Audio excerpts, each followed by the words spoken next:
guys, this is Carrie, Fullerton Professional Organizing in Harlingen, Texas. And we are going to start on part 2 of our classroom organization. Now, next year, I'll be sure and start this before the school year starts and work this into my seasonal podcasting. But I thought since it is spring break, I thought I would go ahead and tackle this so that maybe you can get started thinking about next school year, and especially if you're a new teacher and you haven't yet started teaching yet. So if you want, you can go back and listen to my part 1. It's more of a general way to get started setting up your classroom if you don't know where to start first. And now we're going to go through a little bit more of the setup. Now, of course, there's lots of details that can be added, like what bins are used for exactly what items, etc. But there's just not enough. There's so many ideas that you really do have to figure out what works for you. But I suggest to start with your furniture and rug layout first. Figure out where your class library is going to be. Figure out how to utilize, if you have windows, how to utilize that lighting, that natural lighting. Do you need space for virtual teaching, or are you just, or is this just a traditional classroom only? I know the pandemic has been going for a while, so there are probably systems in place that I'm not aware of, because I am a professional organizer. I did teach, but I have not been in the classroom for over 8 years. So with the pandemic, you may have to make adjustments to some of the things that I'm going to go over. Do you want your desk near a window, or what is the best use for natural light from the window you have in your classroom, if you have one? Some classrooms don't have windows. Is there a carved out nook already in your classroom that you would like to use for your class library? Or do you have to create one and figure out the best place for one? Your reading table, where is your guided reading table going to be?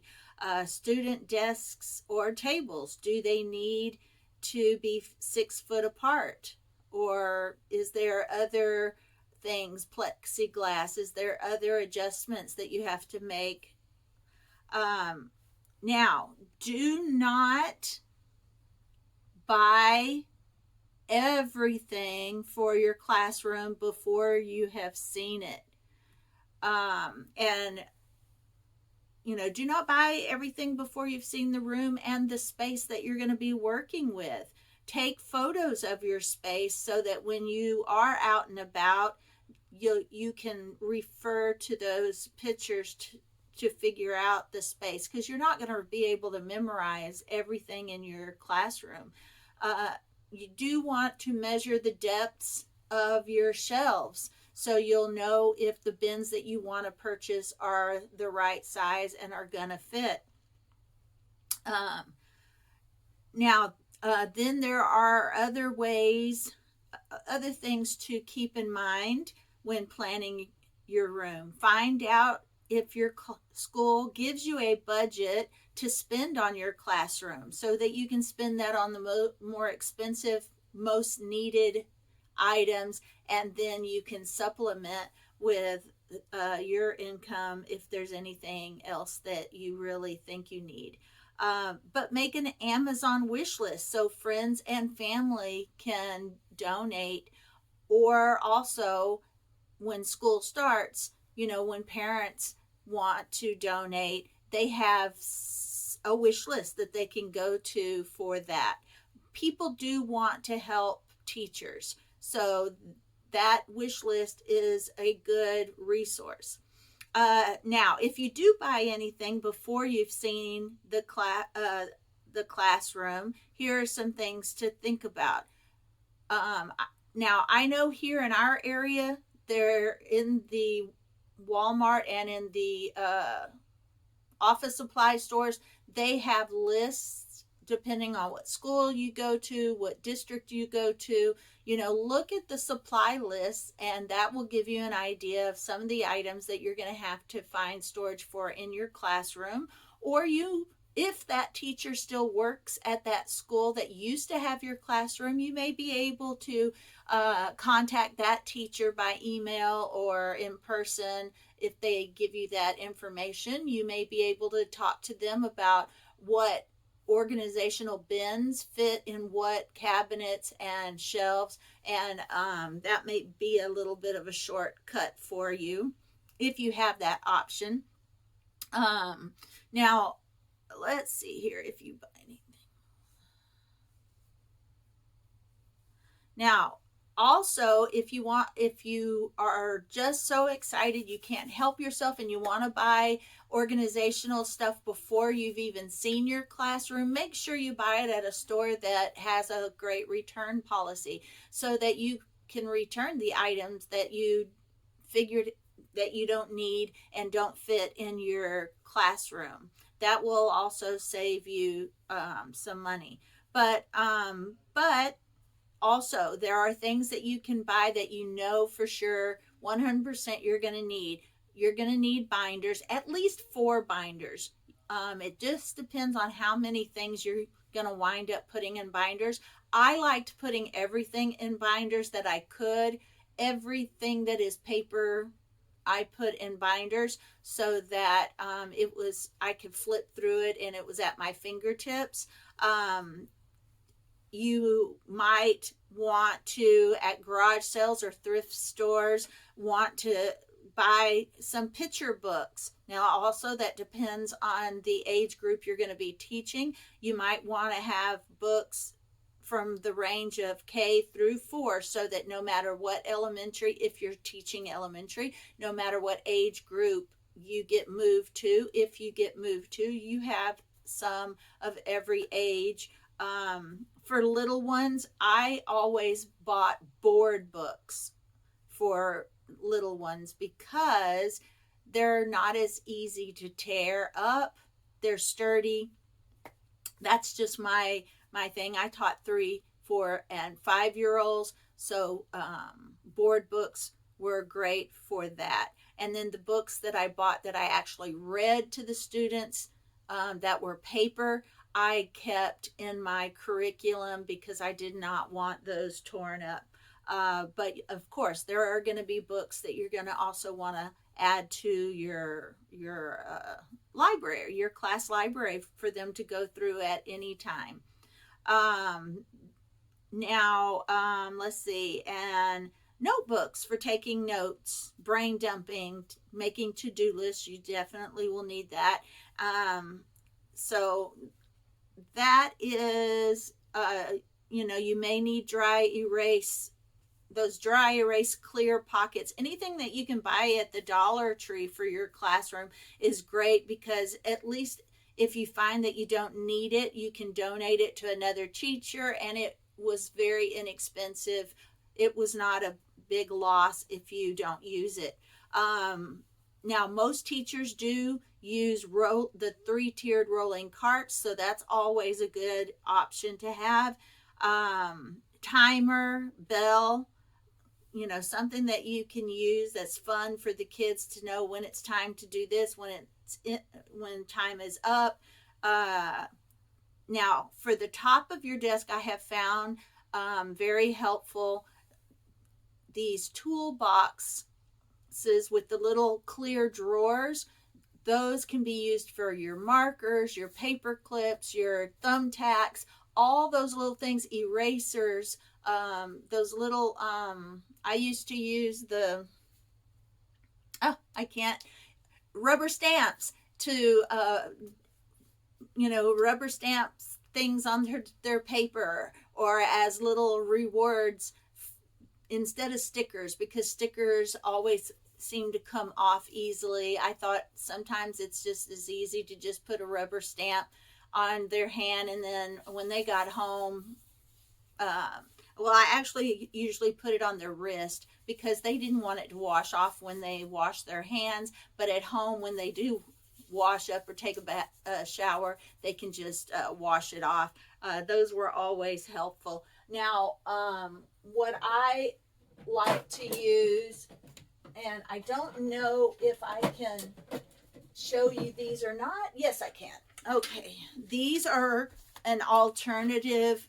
There are some clear drawers that sometimes Dollar Tree has or 99-cent store has.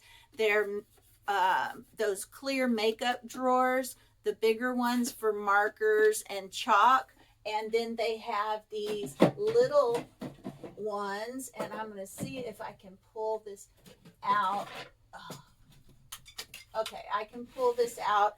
This now, those that are not watching on YouTube, you're not going to be able to see this, but just know these I hot glued together. They do not come in a set of 3. They are individual, and they are $1 a piece. So if you can find a set of 3 drawers for $1, that would be an even better deal. But I just really loved these, and I use those for paper clips and thumbtacks. So any toolbox that has clear drawers, or if you don't want to be able to see all of that, you can spray paint the drawers and put labels on them. But they're used for all those little items that would go on your desk that you may not want scattered all over and have all these extra bins for. So I thought that was a really great idea for you. Now, when organizing you might want to tackle the book area next, your class library next. You'll want to figure out if you want to categorize them by author, by season, by reading levels, by color, by age, by genre. You've got to figure that out. You may want to do, if you have a guided reading program and that's all done by reading levels, it may be just simpler to do everything by reading levels. I had, like I said, I taught 3, 4, and 5-year-olds, so I always did mine by season and sometimes by author within the season, but mostly I did mine by season, by month, by curriculum theme, because I usually try to keep my curriculum themes the same every month. So I always knew which seasonal books and which theme books I was gonna read to the class, and how I wanted to rotate them if I didn't have enough room for all of my class library in one place. It was nice to be able to rotate my books by season. And whether you want to file them forward. Now, I had little students, so I liked filing them forward. But if you wanted to, you could organize them library style. You would have to do it by author or by colored stickers. However it feels right to you, that makes it easier for you and your students both to work with. That is how you should do it. Whether you want to use magazine bins or open bins, that is a decision you will have to make while you're organizing that area. Sorry, I'm struggling to talk. Students' personal books. I did see that a teacher did not. I've been doing a little bit of research at other ideas from other teachers as well, and she didn't like when her students, because she had older kids, so they read on their own. They would bring books from home to read during their quiet time or their break time, and she didn't like those all out on their desk, so she had a shelf where all the students had those magazine bins all numbered by students, so they knew which number they were, they knew which bin was theirs, and they put all their personal reading material in those bins, and it stayed there for them to get when they needed. So that is another idea, but that's also another shelf that you will need to hold all of that. So it really just depends on how what your clutter level is.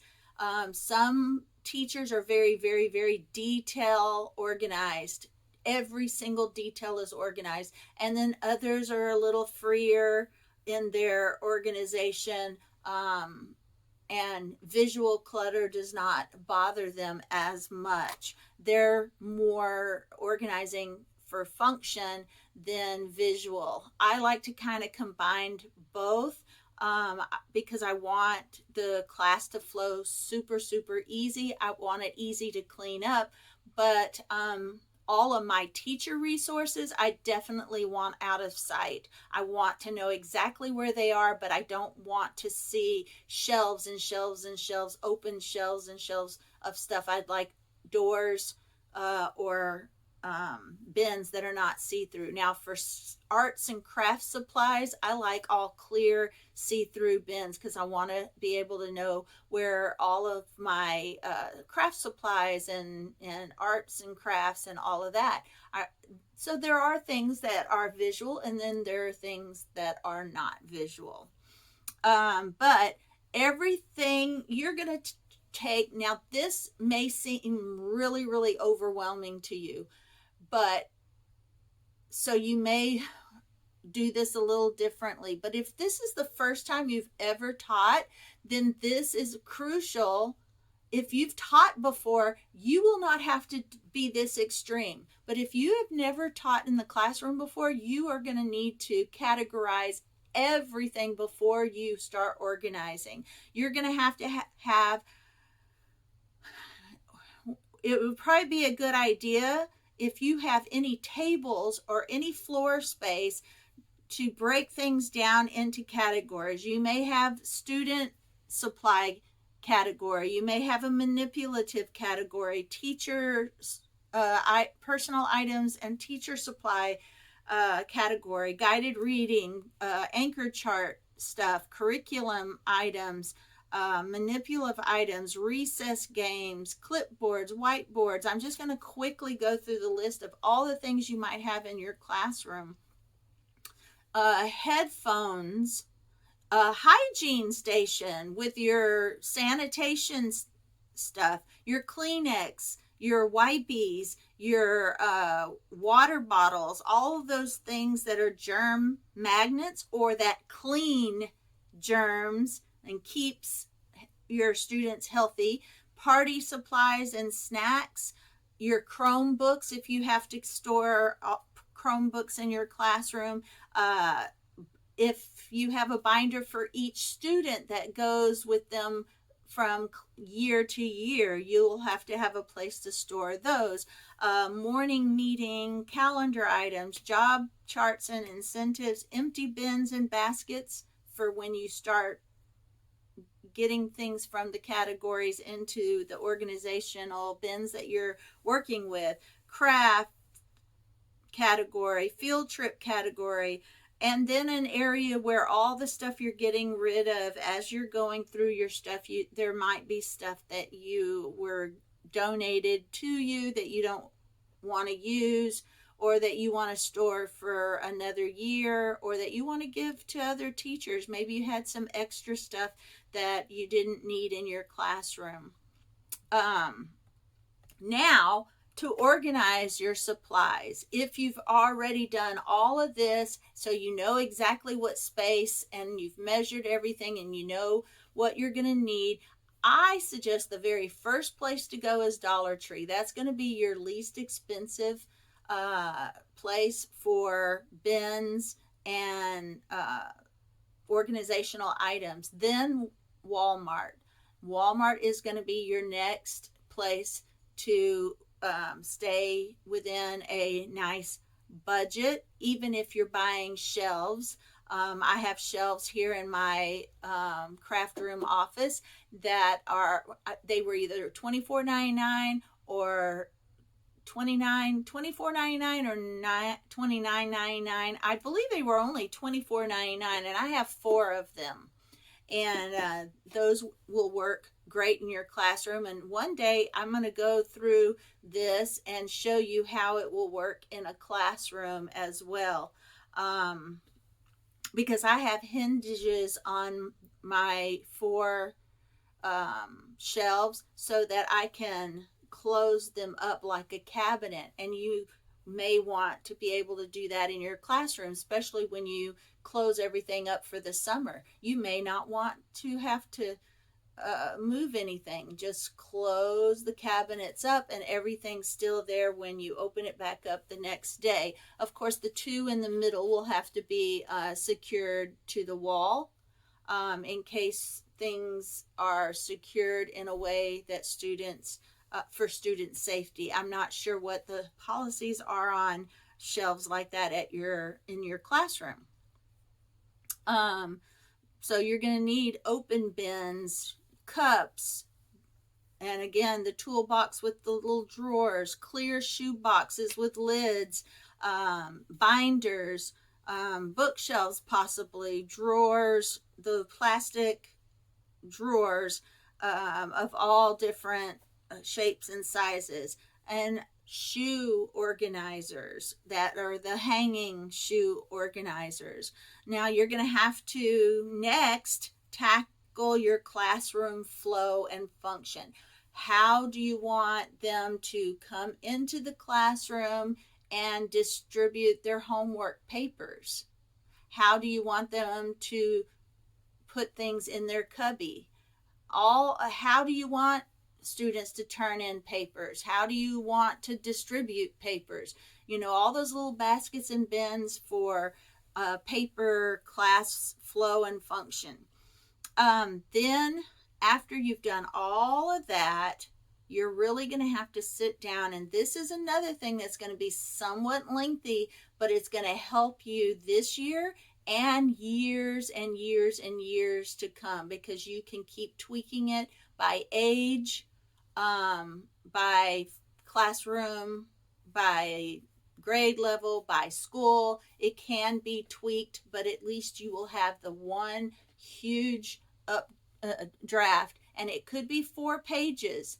And you're not gonna, these 4 pages are not for public reading, because they're going to look at that and they're going to go, oh my goodness, you have too much going on in your classroom.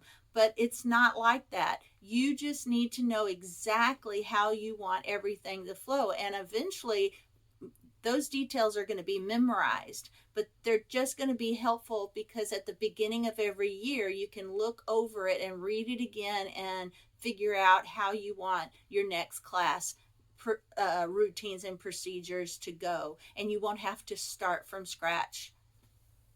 It just gives you some ideas. You're gonna, on that procedures and routines, it's going to be how you handle going to the restroom, how you line up, how your papers and paper flow, turn in and passing out is going to go. Every procedure, routine, and schedule you can think of has to go down on paper. This is going to help you. This is going to help your substitute. Now, in the beginning, the substitute may look at that list and think, oh my goodness. But once they read it and realize that it's very well organized, they're going to really come to love that. And plus, if you have the same substitute over and over, eventually they're going to get to know that procedure and routines, and it really is going to be helpful. It's a lot of work, but it's really going to be helpful from year to year and substitute to substitute. And then the next thing you're going to organize are your wall spaces. What does your school require you to keep up on your walls is going to be first, because you got to find a place for the required stuff first. Then the items that you need on the wall. like your calendar, your incentives, your job charts, your birthdays, your class rules. How much of it do you need on the walls, and how much can you put on somewhere else, on your desk or on the back of the door? Can you hang all of that on your where you put your anchor charts and your sentence strips, and on a clothes rack with those little hanger things? Where are we going to put water bottles and headphones? Because you can put those in those shoe organizers that are hanging shoe organizers, and each student can have their water bottles in their own pouch. And same with your class headphones. If each student has a pair of headphones and you want them to be taken care of and not get crushed and stepped on, they can be in pockets, and they can be numbered by student. So only that student uses those headphones for the whole year, and then that instills some responsibility in them. And then the last things you're going to do in your classroom after you've got all of that organized is then you're going to organize your decorations and decide on how you want your classroom decorated. Now, it's up to you. You can not spend any money on decorations, or you can have a whole pink classroom if you want. Whatever the school allows you to do in your classroom, whatever colors you want to use in your classroom, whatever classroom theme you want to use or not use, it really is entirely up to you, but it does make your classroom fun. Organize your classroom themes and colors, your bulletin boards, your seasonal items. Have those well organized and decide what you're going to use in your classroom for the year theme. And then go back and fine tune and start making your name tags. And as you're fine tuning, you're going to make your labels, and you're going to label everything. Now, some things you may want to just label on the plastic bins with a dry erase marker or those Visa line markers, so that they're not easily erased.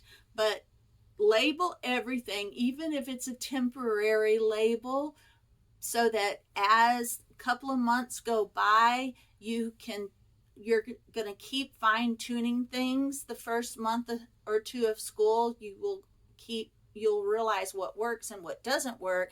So you will probably be changing those temporary labels to permanent labels when you finally fine tune and figure out exactly what works for you. And then at the very end of the school year, before you start packing anything up, whatever cleaning that you do at the end of the school year, take pictures of what's working for you and somehow document what is working. Videotape or take pictures of what is working for you that you want to remember the next year, because sometimes in a couple of days before school, they will change your classroom, they will change your grade. Things changes, or the pandemic changed a lot of things for people, and so you will want to be able to remember where everything was. Maybe you changed classrooms and then you wind up back in a classroom that you had years ago. You can go back through those pictures of how you had that class organized, and all of that's just going to be very helpful. Documentation is always helpful to remember things, and you can get it off of your brain and you don't have to worry about it. Guys, I hope that this video is very, very helpful to you. I think once a month I'm going to tackle a different area of the classroom, or maybe once a week. I'm not sure if I'm going to go back to back with organizing different areas in the classroom or not. So just stay tuned, because I will have more ideas for you teachers, whether you've taught before or whether you're a new teacher. So stay tuned. I may start tackling how to do your lesson plans more efficiently and easily. Um, but of course, again, I haven't been in the classroom for a while. These are just starting points for you, a place to start, and then you have to tweak it and make it your own and make it work for you. All right, guys, thank you for listening, and I will see you on the next podcast.